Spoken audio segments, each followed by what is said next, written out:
নমস্কার বন্ধুরা, এই মুহূর্তে সবচেয়ে বিরাট বড় খবর। আবার 8% ডিএ বাড়ল রাজ্য সরকারি কর্মীদের। কবে থেকে হিসাব হবে, অ্যাকাউন্টে কত টাকা ঢুকবে, জেনে নাও জরুরি তথ্য আজকের এই প্রতিবেদনে। এই মুহূর্তে সবচেয়ে বিরাট বড় খবর, আবার 8% ডিএ বৃদ্ধির ঘোষণা, ভোটের আগেই অ্যাকাউন্টে ঢুকবে টাকা। এই মুহূর্তে সবচেয়ে বিরাট বড় খবর, এবার রাজ্য সরকারি কর্মচারীদের ভাগ্য বদলে গেল, সব দাবি পূরণ হলো এইবার। এই মুহূর্তে সবচেয়ে বিরাট বড় খবর, লোকসভা ভোটের সামনে অনেক রাজ্যই তাদের কর্মীদের বকেয়া মহার্ঘ ভাতা বাড়াচ্ছে বা প্রতিশ্রুতিমূলক বক্তব্য দিচ্ছে। তবে শুধু রাজ্য বলা ভুল, কেন্দ্র তাদের কর্মীদের বকেয়া মহার্ঘ ভাতা বাড়িয়েছে। কিছুদিন আগেই সম্প্রতি পশ্চিমবঙ্গ সরকার, এবার ওয়েস্ট বেঙ্গল গভর্নমেন্ট তাদের কর্মীদের বকেয়া মহার্ঘ ভাতা বাড়িয়েছে 4%।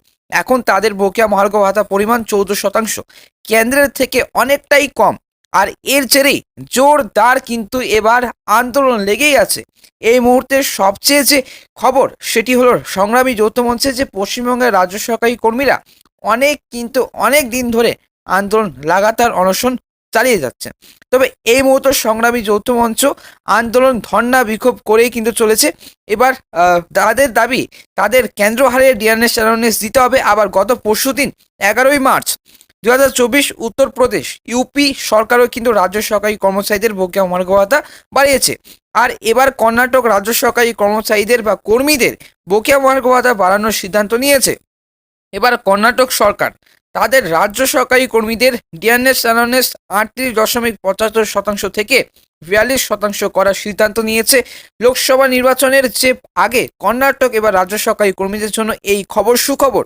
কিছুদিন আগে কেন্দ্র সরকার তাদের কর্মীদের যে বকেয়া মহার্ঘ ভাতা 4% বাড়িয়েছে, ফলে তাদের কিন্তু বর্তমান বকেয়া মহার্ঘ ভাতার পরিমাণ 46% থেকে বেড়ে 50% হয়েছে।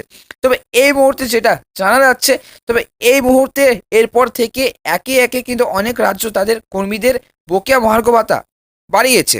এর ফলে রাজ্যের যে 1792.71 কোটি টাকার বাড়তি বোঝা চাপতে চলেছে।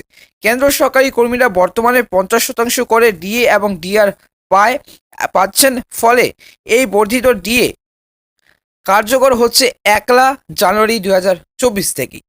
প্রায় 49.18 লক্ষ কেন্দ্র সরকারি কর্মীরা, 66.79 লক্ষ পেনশনভোগীরা, সরকারি কর্মীরা এই সুবিধা পেতে চলেছেন।